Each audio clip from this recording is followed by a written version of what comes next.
বনি ইসরায়েলের 3 লোক সফরে বেরিয়েছে, মরুভূমির সফর, মাঝখানে তুফান, দৌড়াদৌড়ি শুরু। দৌড়াতে দৌড়াতে এক পাহাড়ের গুহার ভেতরে আশ্রয় নিয়েছে। বৃষ্টির পানির ঝাপটায় পাহাড়ের উপর থেকে বিশাল এক পাথর খন্ড এসে পাহাড়ের গুহার মুখটা বন্ধ করে দিয়েছে।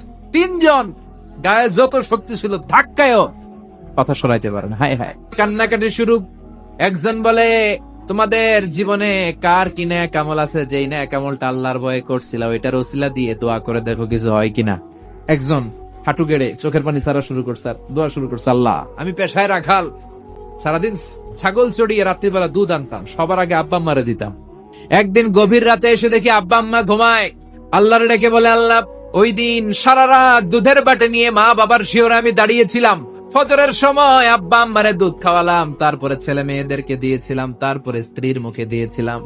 ওই রাতের ইবাদত যদি তোমার দরবারে ভালো লেগে থাকে, আজকের বিপদের দিনে কেউ বাঁচানোর নাই, তুমি আমাদের বাঁচাও। মুহূর্তের মধ্যে বিশাল পাথর খণ্ডটা 1/3 ডান দিকে সরে যায়। দ্বিতীয় জন হাঁটু গেড়ে আবার চোখের পানি ছেড়ে আল্লাহরে ডেকে বলে, আল্লাহ গুণবতী রূপবতী আমার এক চাচাতো বোন ছিল, তার প্রেমে আমি ছিলাম পাগল পাড়া, কিন্তু সে তো আমার ডাকে সাড়া দেয় না। চাচাতো বোন আমারে বলে 100 স্বর্ণ মুদ্রা যেদিন দিতে পারবা ওই দিন আমারে পাবা। বছরের পর বছর চেষ্টা করে 100 স্বর্ণ মুদ্রা যেদিন পেলাম ওই দিন চাচাতো বোনের কাছে গেলাম, সে পাইছে স্বর্ণ, আমি পাইছি তারে। গোপন একটা রুমের ভেতরে ঢুকলাম, দুজনে জামা কাপড় খুলে ফেললাম, পাপ কাজ শুরু করব। ইন দা মিন টাইম আমার চাচাতো বোন আমারে বলে, ও আমার চাচাতো ভাই, আল্লাহরে ভয় কর। আমি মুহূর্তে তোমার ভয়ে জামা পড়ে ওই রুম থেকে চিৎকার মেরে বেরিয়ে গিয়েছি। আজকে যেই বিপদে আছি তুমি বাঁচাও। বলার সাথে সাথে 2/3 পাথরের খণ্ডটা আরো ডান দিকে সরে যা।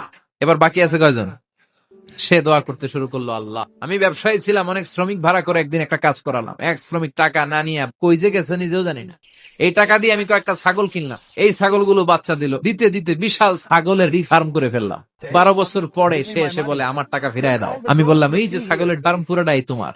সে বলে, আমার সাথে ঠাট্টা করো, এক যুগ আগে যেই টাকা পাইতাম ওইটা দিলেই চলবে। সে যতটুকু টাকা পাওনা ছিল অতটুকু দিলেই সে খুশি হয়ে যেত।